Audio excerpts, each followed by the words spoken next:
The 96-acre facility has a home on the eastern side of San Diego Bay. The downtown San Diego skyline is nearby. Barrio Logan is just outside the gate. Joel Valenzuela manages the cargo facility. A ship comes in, they either load or unload cargo, and then that cargo is delivered to its final destination. On this day, a cargo ship is using one of the terminal's 8 berths to bring in fresh fruit. The product is lifted off the tethered vessel, then moved around a long warehouse to Dole's 300,000 square foot refrigerated facility. There, the cargo is processed and stored until trucks take it to market. We are a specialty port, which means we don't process containerized cargoes in large volumes like the big ports of LA, Long Beach, and Oakland. We process things that are not in containers. But Valenzuela thinks the port can do more. He's standing in front of one of 2 long warehouses that used to store cotton and animal skins. The buildings crowd the pier and have outlived their usefulness. Valenzuela says tear them down and the terminal gets a lot more open space. Port President and CEO Randa Caniglia says the warehouses get in the way. Right now, Dole needs to move those containers off that ship and then around one side or the other of this building in order to get it to the cold storage where they process the cargo. So if the building were gone, they'd have a direct shot and be able to conduct their operations faster. And in the shipping industry, time is money. Opening up space and making the stops more efficient could boost the amount of cargo moving through the 10th Avenue terminal.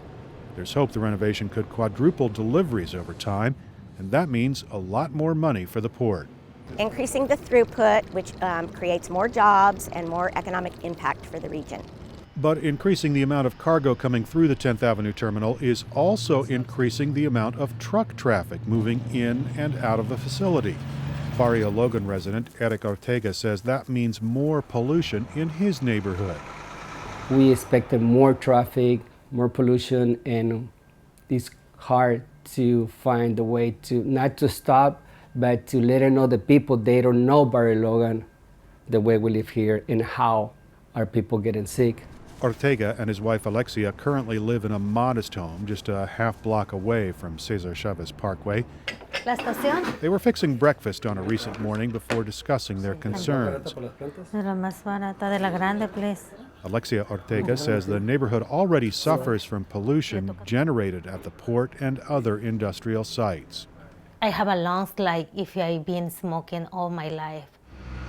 Ortega says there was one point where she got so sick from pollution that it took 6 months of medical care for her congested lungs to recover. Finally, I had my lungs clean, but they told me when I'm gonna be old, I'm gonna be carrying that oxygen because the issue that I have on my health. That's not the future she wants for her teenage son, who shares their Barrio Logan home. God bless you. Love you. Community activists have reached out to the port to make sure the 10th Avenue Marine Terminal modernization will include protection for area residents.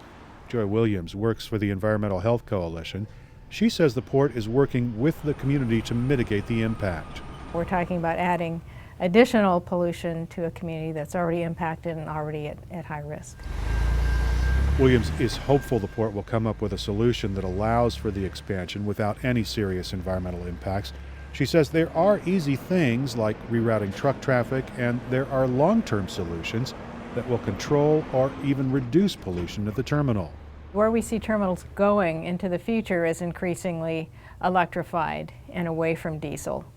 And that's, a good trend, and we're pushing our port to go further and faster in that direction. Discussions are still underway on the renovation project's final details, including any environmental mitigation. Once officials feel they have a plan that meets their needs and the communities, the port will put the item on their agenda. That could happen before the end of the year. Erik Anderson, KPBS News.